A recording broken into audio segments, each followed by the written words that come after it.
If you look back, there's one set of footprints. There's one set of footprints where Michael carried the episode transition.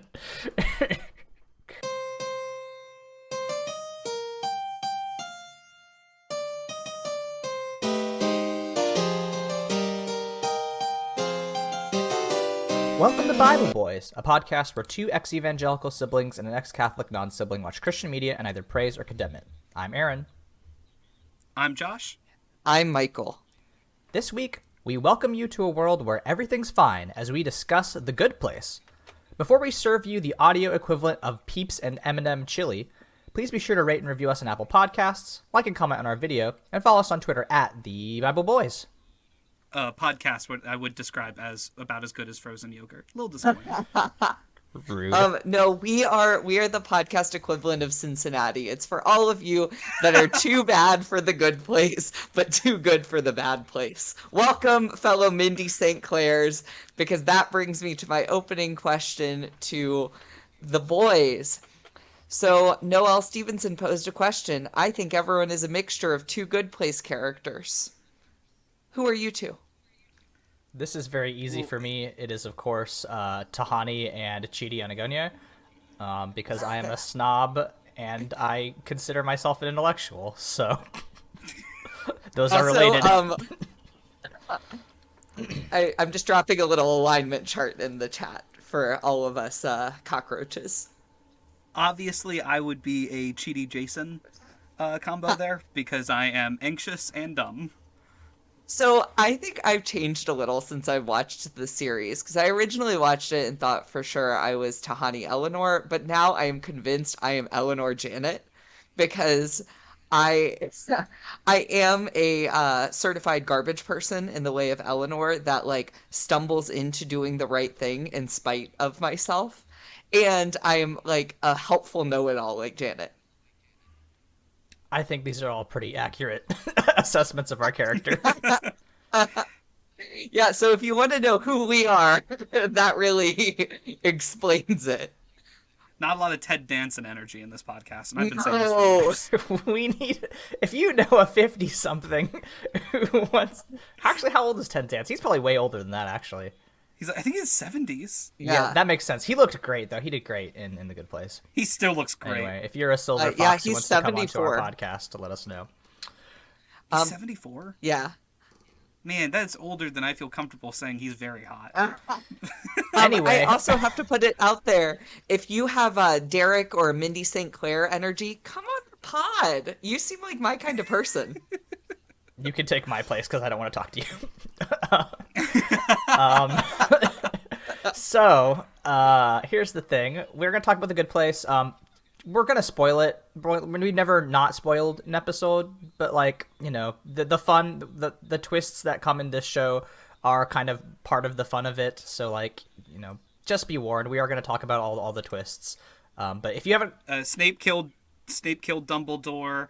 Darth Vader's Luke's father. I'm getting all the big spoilers out the way. They were dead the entire time on the island. The island. Big ones that are... You put that in the same category as I Am Your Father and the stupid Harry Potter thing.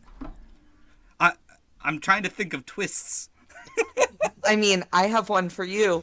This is, in fact, the bad place. Yeah. I mean, we kind of all figured it out a long time ago. But, yeah, this is ostensibly a podcast about religion. You know, we talk specifically about you know, Christianity, but you know, The Good Place is definitely influenced by Christian ideals of religion, and we're going to talk about those in some ways. I guess the first thing is just like, you know, how do we feel about The Good Place's equivalents of heaven, hell, and purgatory? So it's such an interesting depiction because it does take from the very concrete boxes, these are exactly where everyone goes, and they also play around with the idea that, like, it's like a cartoony heaven and hell, which makes a lot of sense because that's what most of us kind of work with. If you think about eternal bliss and eternal damnation, you gotta go a little cartoony, or you get books like 13 Minutes in Hell or whatever, where pretty demons tried to attack a man. Yeah, and you know, I really like how it explores, early on, Michael says that each religion got things about 5% right, except, of course, Doug Forrest, who got over 90% on a mushroom trip, and I think that is true. I also love personally, so I put together a list of episodes for us to watch, and one of them was, of course, Mindy St. Clair, because if I really do think I'm a medium place kind of guy. Like I think like anyone listening to this podcast, I I want to do well. I don't always live up to it, and you know, there, there's not a strict binary. And I do like that the good place kind of like the religion of this universe throws its hand up in the air and goes, "Sometimes we don't know what to do with you." I kind of threw us talking about purgatory in at the last minute, and it's specifically because I knew you guys would think about the medium place. I think that this show is saying everything should be purgatory, and I think that's very funny because the whole bit at the end is that you are in a place that's supposed to make you better until you are good enough to deserve the good place. And then the medium place is just for people that are kind of little bad, little It's good. for Mindy St. Clair specifically. Yeah, they did. Nobody else goes to the medium place. This show's very funny. But yeah, no, I think you're right, Josh, on this show's conception of purgatory, because like right at the very end, there, they revamp the whole afterlife scheme to make it more like actually earning your place among, where everybody is actually eternally happy. But even then, you can get bored of heaven. And like the actual final destination for your soul is just returning to the universe. I think that makes a lot of sense. But like for me, this show really appealed to me as a ex-Catholic because of the ways in which both its conceptions of hell and heaven and purgatory were all like both kind of like silly, but also did fit into the ways in which Catholicism and Christianity do kind of make you expect the ways, make you believe that your soul will go to a certain place, like the point system, right? Literally every action you have is tallied by some spiritual accountant, right? There's literally an accounting department, and every time somebody does a new act, they have to have a guy fix it, and it's mostly sex stuff, but like that kind of conception, especially like that somebody's always watching and taking score, like I think is so key to understanding Christianity, like that idea that everybody is watching you and like making sure that you don't slip up. Like I think that really spoke to me, because like that was my entire understanding of Catholicism is just like somebody's watching, and you're gonna get marked down, you're gonna get a bad grade in soul, a thing that is normal to one apostle to achieve. I need to go on like a quick rant, and it's okay because I'm editing this, so I get to make sure that this gets kept in. So in the good place, as Aaron mentioned, that the whole point at the very end is that you are in heaven until you're ready to leave, and then your soul goes back to the universe. It's very pretty. I did cry, and it kind of touched on something that perfect means nothing if it's perfect forever. And that is a beautiful idea, and I think it's so interesting that it developed, but then it has ruined some media for me. Specifically, I watched the movie Free Guy, the Ryan Reynolds very bad movie where he's a video game character. Aaron's looking at me nervous. Don't worry, I'm gonna land the plane. And the whole point of the ending of that is that all of the video game characters end up in like perfect heaven where nothing bad can ever happen and it's all great and awesome forever. And this show ruined me because I'm like, oh, they're all going to become like weird zombies and hate their lives because everything's too good and nothing means anything. And the fact that this show can make bad media even worse for me is so impressive.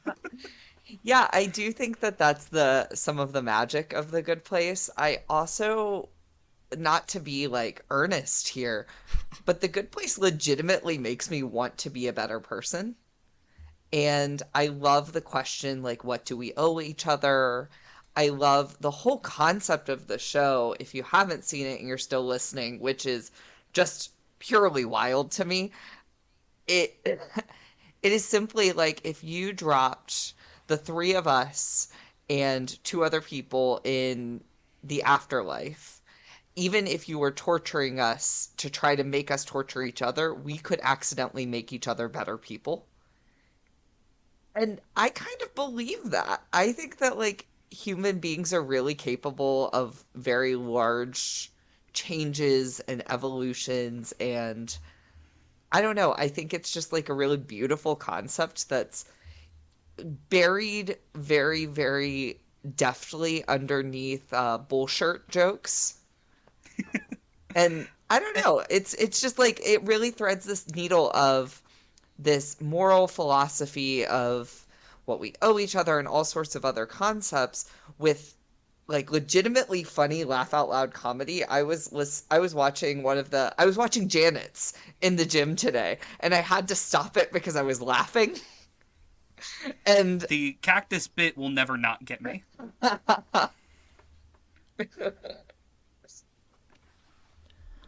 It's such a interesting dynamic for a show specifically to tackle the ideas of afterlife and the rules that kind of exist within it. And it's something because we all kind of innately have our own opinions of what heaven and hell are like.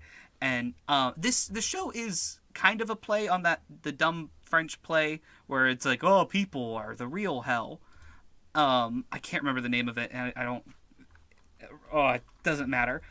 And it kind of like that old play is kind of the Reddit atheist attempt of talking about your soul, and this is way more of a well, actually people are the whole reason, other people are the whole point, and like that is why we are here to be better.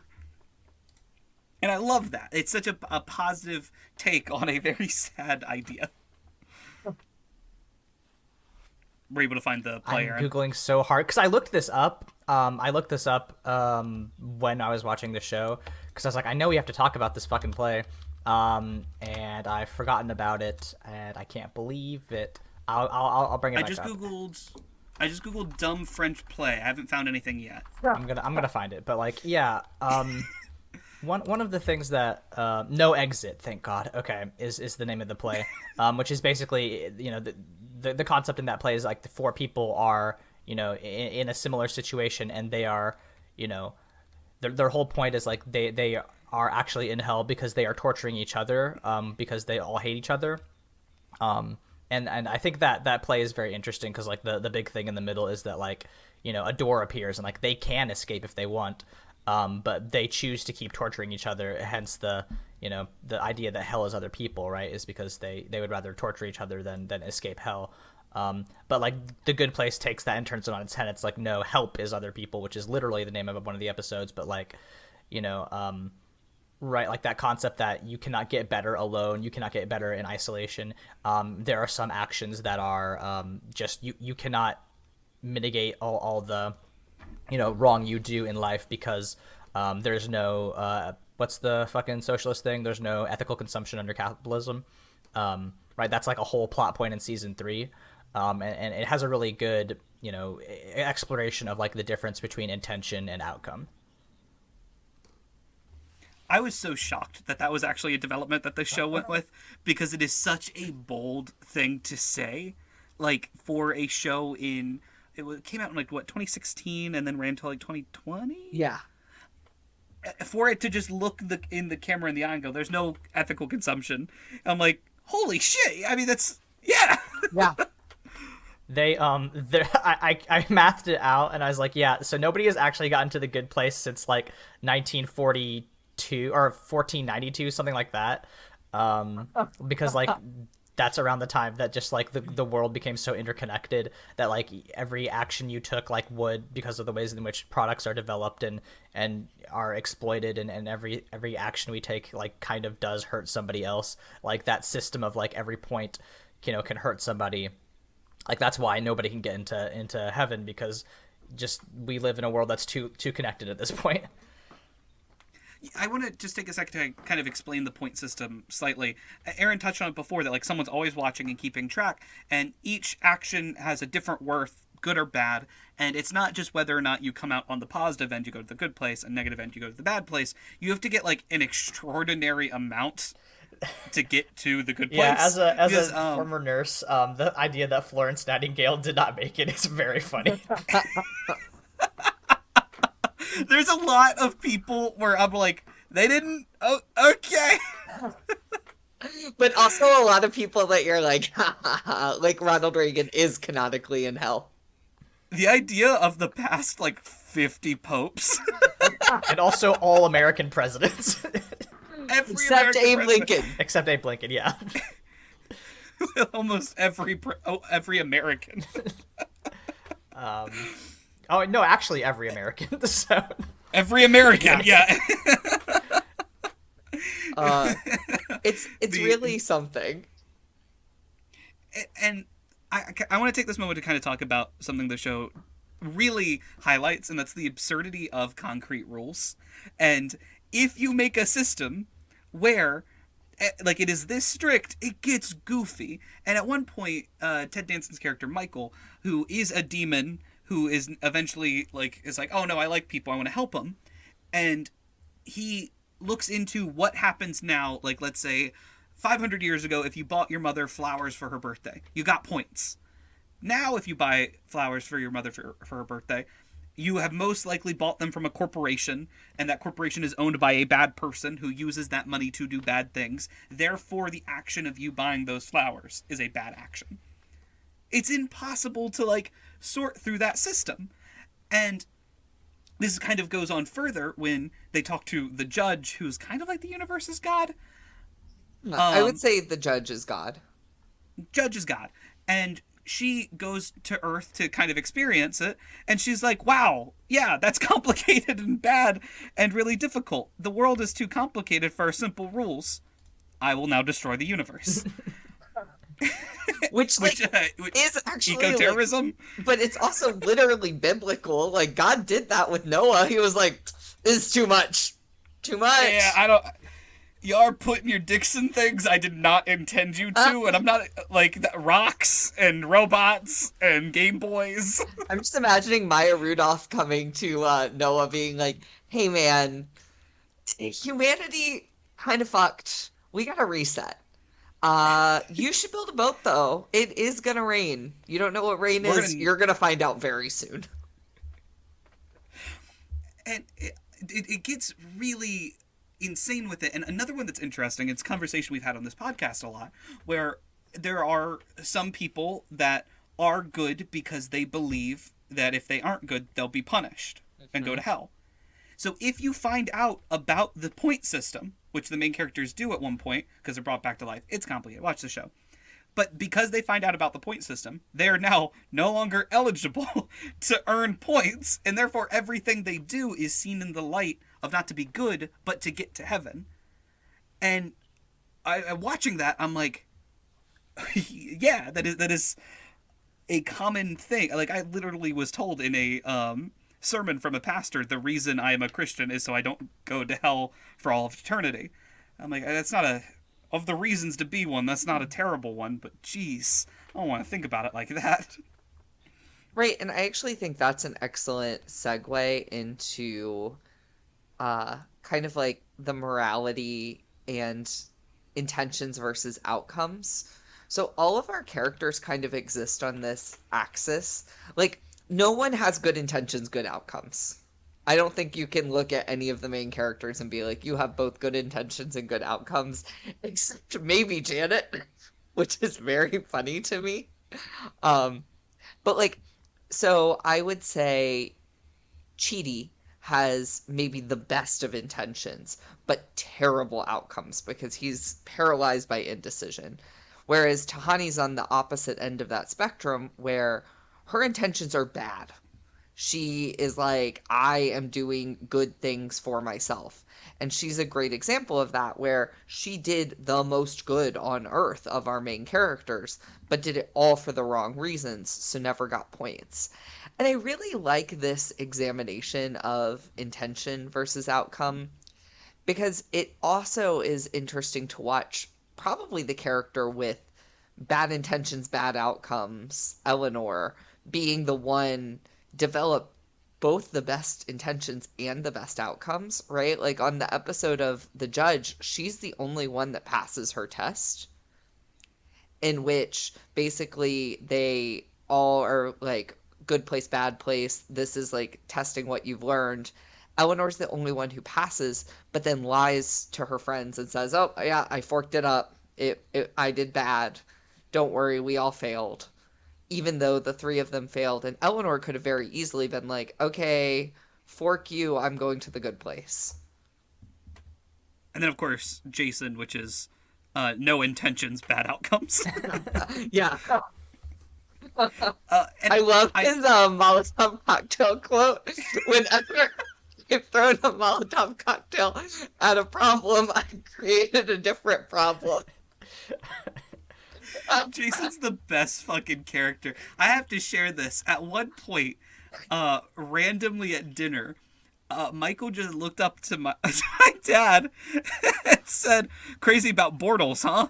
I My did. dad looked at him like, "How do you, what do you, what?" I think you would have been less surprised if you had thrown a Molotov cocktail into the middle of your dinner table. Probably. It was so funny. It's really good. It's a good joke. But I find the show so interesting, specifically for its explanation that these characters aren't bad because they're bad people. They're bad because they are in circumstances that make it hard to be good. And it's something that we've touched on before. But I mean, look at like Jason. We make fun of that character a lot. His dad is a bad person. His dad is not really a dad. Does not really take care of him. He insane poverty. Has to live in Florida. There's a lot that is making it not great. And then like you look at Eleanor, where her mother just was not there either. Terrible influence. Also, you know, has a bad job, but like also struggling with, you know, making ends meet. And then Tani, whose parents are just constantly comparing her to her sister. And Tahani is never good enough, so that makes this need for attention. And they don't really talk about like Chidi's upbringing beyond like his parents. He quote unquote convinced his parents to stay together through moral philosophy, which is the most moral philosophy thing I've ever heard. But like I love him and his, hosting a podcast with two half GDs. for him it is kind of like it's not 100% nurture. You just got anxiety, my guy, like extreme anxiety. And that's what keeps him from being a good person. That and being into philosophy. Listen, everybody hates moral philosophy professors. We all know this. But like, yeah, I think it is very important that the show contextualizes like all of their upbringings, right? Because like, you know, I won't go so far as to say this show has like an abolitionist view of how crime, you know, and like poverty should be handled. But like, you know, it is very sympathetic to the ways in which people were brought up, because I think that's just true, right? Like if you are trying to design a perfect and just system, right, you cannot, you know, this show posits that a all-knowing and you know, all-powerful, all-loving God would not design a system that is like, well, yeah, you were born into circumstances completely out of your control, and you were just trying to survive and do the best you could, and that led you to do bad things. That, you know, that God would actually probably not want you to you know, follow up your difficult life with an eternity of you know, having spiders crawl up your butthole. Like, I think that is an important thing that the show does in the last couple of seasons, which is just like, this is actually what, you know, as close to an ideal afterlife, you know, including giving people who were, you know, not great on Earth a second chance. I do kind of love, and this is my own interpretation, that this show demonstrates the good place on the same level that I see the nation's Democrats, and the bad place is the same way I do the nation's Republicans. Of, man, they're evil. They are unfortunately very effective at their evil job. And man, the other one sure does love giving people little medals and saying good job.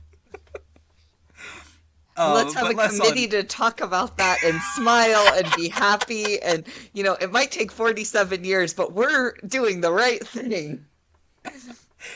Oh, I don't know if that was the intention, but every time I watch it now, I'm like, yep, yep. Doesn't feel accidental, And I right? want to point out something very interesting about the finale that Aaron brought up. The cast is given an option. They know the system's bad. They want to fix it, but they don't think that the bad place representative would ever agree to it. So they think, oh, what if we come up with a compromise where instead of people getting better, some of us go to the medium place. That's our compromise. And then they all kind of look at each other and go, no, fuck this. The system's broken. Hmm. Why try to fix a broken system? We need a new system. And that's when they come up with their idea, and they eventually convince the bad place that it's more fun to torture evil people than it is to torture good people, which stay woke. And it's I loved that moment of the show. Michael, you do have on our notes that you want to talk about my favorite moment of this show, which is the point of all of this. The answer. The answer, yes. So, one of the episodes I made us watch was The Answer, and it's literally Chidi pondering, like, more or less the meaning of life, right? Like, what is the answer to all of life's questions? And he writes on a piece of paper, there is no answer, but Eleanor is the answer. And I just love the idea that our relationships, whether they be romantic or platonic or familial, that's the answer. That's what we're put on earth for. That's what we're here for. That's what makes us better.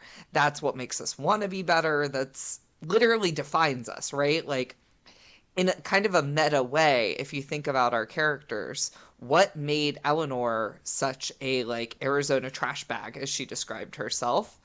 Uh, it was her relationship with her parents, the fact that she didn't really have a friend group like this that was pushing her to be better and to think about life's questions and to want that.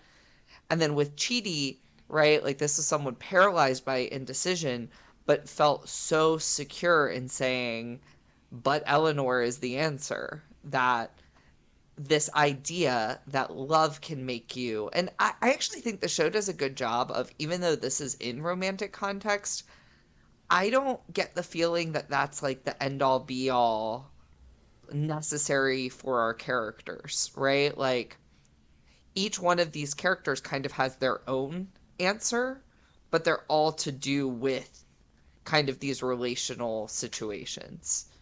I Uh, mean, it literally avoids this by they don't all couple up at the end. Like yeah, they hint that that could happen. Like Jason Tahani, like they have like a brief fling, and Janet and Jason also have a thing. Tahani and Eleanor a very spoken thing. yeah, it's very Uh, spoken. it's very spoken. We love our bisexual queens out here. Um, but it's but like instead of getting that at the end, like Tahani is like, no, I want to build. I want to be like an architect for trying to make people better because that's what I find passion in. And Jason, his big ending winning a game of Madden. Yes, Yes. that's what he plays the With perfect game of Madden, and then he's like, I have nothing else to do. My dad cheered me on as I played the perfect game of Madden with the Jaguars. My life is complete. I need to die now. And then with Chidi, a decision that means you no longer exist, a decision of the unknown, where you step through a door and your soul it goes back to the universe. No one knows what that really fully even would mean, and it is what should be the hardest decision ever to make. Is so simple and easy for him, and that is because of the growth that this show allowed that character to have, and it's beautiful. And I cried a lot. Did I mention that I cried so much? I will admit, like, I am not a big crier in media properties. Like, I love to cry about real life and hate to cry about fiction. This is one of the very few pieces of media that I've now watched the ending twice, and the first time it was like full on Kim K sob.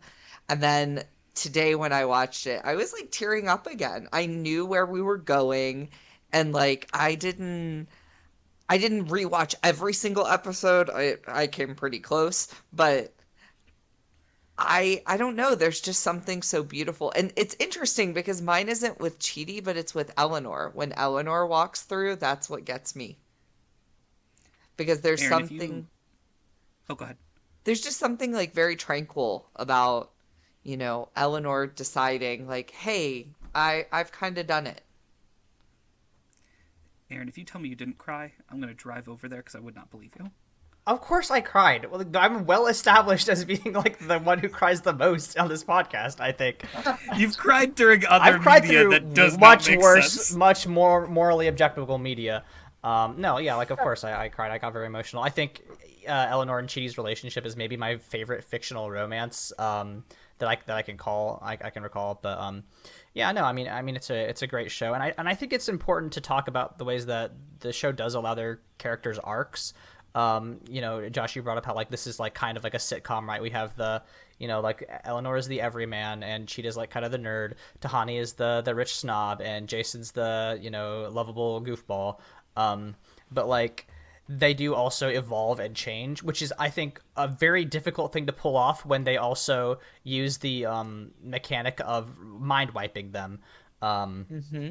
Which like at the end of season 1, right, they get their memories erased and they're just like, oh, okay, all of that progression, all of that them getting better is reset, right? And I think that the ability for these characters to change like just ties into the thesis of the show, which is that like if you have people that are kind and like willing to take a chance on you, and you are arguing with them, or not even arguing, but like meeting them in good faith, like you will improve. Even the fucking shitty terrible guy when they had to repeat the experiment, I don't remember his name, but he was just like a generic evil white man. Brett, yeah. um like he, even at the very very end, when he realizes that there's going to be consequences, he apologizes to Chidi. Like that's kind of the whole point, is that like the show wants to show the elasticity of people. And I want to mention Quentin Reviews, great YouTube channel. He does talk about this show, and specifically the fact that comparing this to like classic sitcoms, where if you think about it too hard, it's incredibly sad that these people's lives do not change for 10 years. I mean, like, think about like Friends. Like it would be very depressing if they did a reunion and they're all at the same coffee shop, back at the apartment, their lives are now wrecks again. That's devastating to think about. And this show avoids that, and even kind of like looks at you and goes, haha, we're a normal sitcom. We're just playing by the rules. And then like wipes the rug out from underneath you and makes something so much more than that. All of these characters get like huge developments. Tahani gets like genuinely sweet, and like even though Jason is still a very dumb character throughout the entire thing, it's more of a like you can see the compassion that was there anyway. And when you remove some of the like day-to-day hardships of living in poverty and Florida, you kind of get like a highlight of who he could have been. And like Eleanor becomes an amazing character. Michael highlighted that she was the only one to pass the judge's test, and Chidi's making decisions. And of course, Michael, not this one, but Ted Danson, is a demon. And at the end of the show, he gets his wish fulfilled and becomes a person. He gets to live as a human because he wants to experience all of that. I think my favorite bit in the show, other than the cactus, is when they all give him gifts, and one of the gifts they give him are keys. And he's like, oh, I can't wait to lose them, and go, where are my keys? And starts patting his pockets. I mean, they literally end the show with him saying, take it sleazy, which is like, a wild way to end your critically acclaimed program, but very funny nonetheless. Also is so in character of the show. Like it ends on this kind of like poignant, bittersweet, hopeful moment with Eleanor and Janet sharing a margarita before Eleanor walks in and becomes like dispersed through the universe. And then Michael gets to say, take it sleazy. They remind you like this is still a comedy. And like I love a media property that can teach you a lesson, that can inspire you to be nicer, can really make you think about like humanity, and then also go, hey, take it sleazy.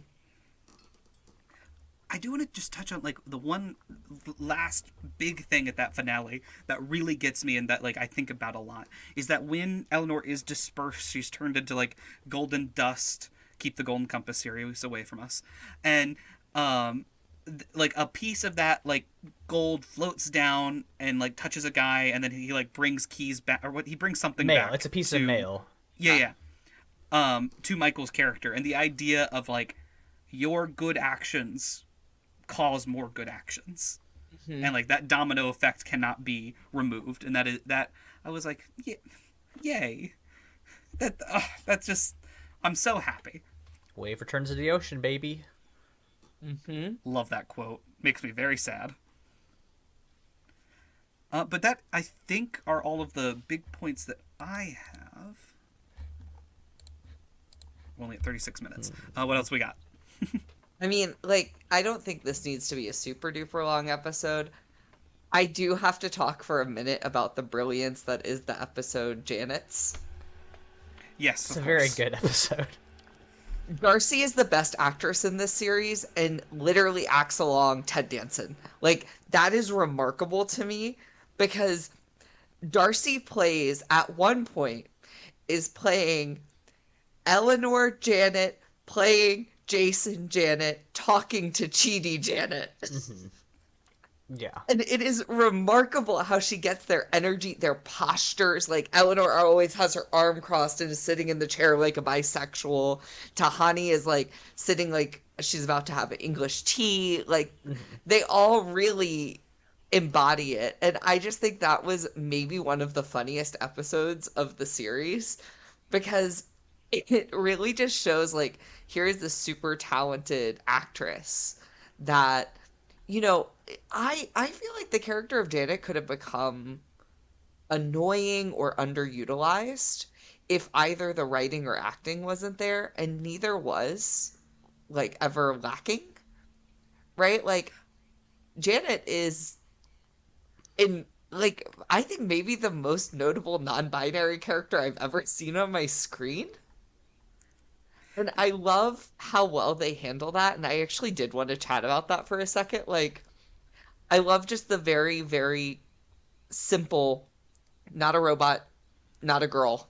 Like, just, I'm gonna remind you, and I like when they say that about Janet, too, when people refer to Janet as a woman or a girl, and the other characters will just go, not a girl. I think it's just like this little moment of being ahead of the times. It also it pairs so nicely because like Janet is with Jason a good chunk of that like joke delivery, and one of my favorite bits is goofy straight man trying his best, and that is, I guess, Jason to a T, and how I describe my middle school experience. And there's just something so heartwarming about seeing Jason try to navigate something he doesn't understand. I don't know if this is another weird media pull from outside of The Good Place that I'm going to talk about in our Good Place podcast. I don't know if you guys have ever seen, there's a comedy humor bit where they're all in hell, and hell is just the second best option of everything. Like, instead of Coke, they have Pepsi and whatnot.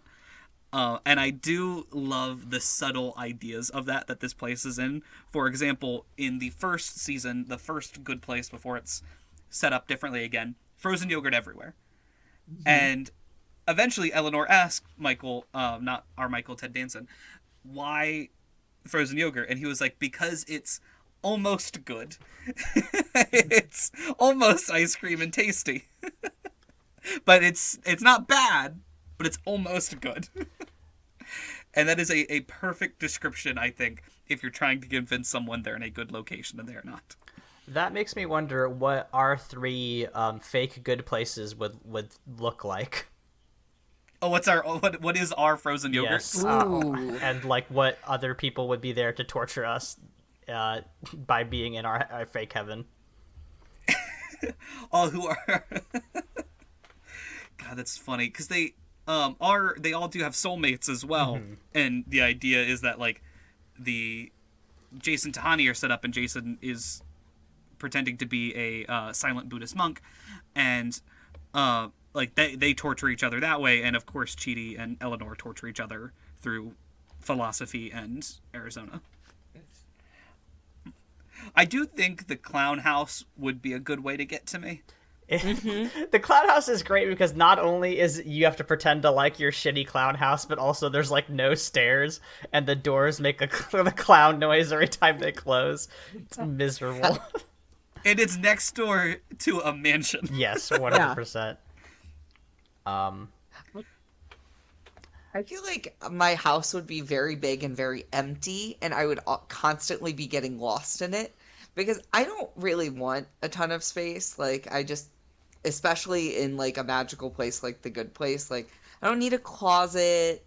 I don't like functionally need all of those things. So I think that I would have this like cavernous home where I'm constantly getting lost in, and then of course running late to everything. But instead of them starting and me running late, like They say we all were wait for you. flying, they all wait for me. That would be my like casual bad place torture is like the amount of anxiety I would get. I'd be like, oh, we've just been sitting around waiting for 2 hours while you were lost in your giant home. Honestly, I think the one thing that would like slowly drive me nuts is if every time I made a joke, everyone laughed for 1 second and then instantly went back to their resting face. Like, like out of the corner of my eye, I see when I look away, they all go back to like. I thought about it, and I think this is maybe an insane thing to say, but I think my actual hell torture soulmate is Rihanna. So here's the thing. I think Rihanna is... That's my Good Place soulmate. See, I think that's true for you, but for me, like, I think Rihanna is an incredibly attractive person. I do not think we would get along. I don't think Rihanna would look at this fucking guy who's into tabletop RPGs and painting little action figures and be like, yeah, this is a guy I want to hang out with. Like, and I would feel like so torn up about that because I'd be like, how did I get paired with Rihanna? Oh my god, she probably hates me. Oh no, I'm disappointing Rihanna. How could this have happened?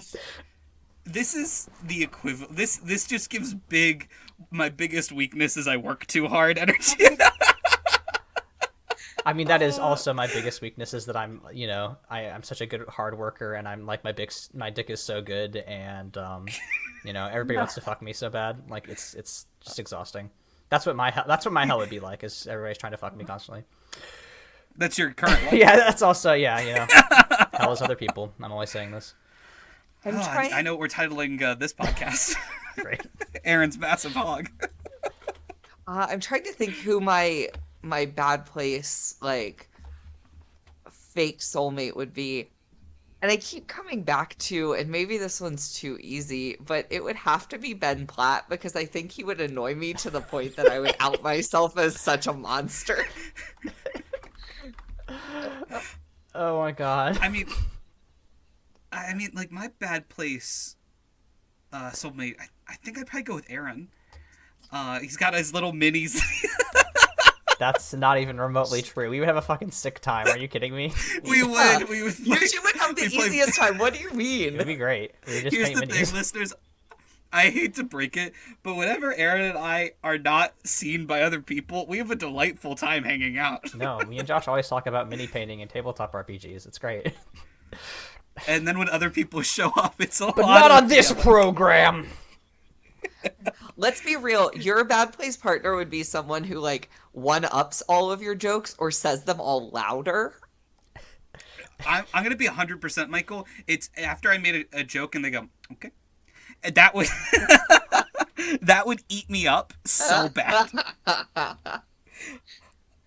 I think it'd just be my friend Freddie. Brutal. Shout out Freddie. I know you're not but listening. probably true. Well, listeners, Very true. if you want to tell us your own bad place soulmate or a conceptualization of hell, you can tweet at us at the Bible Boys, and we will.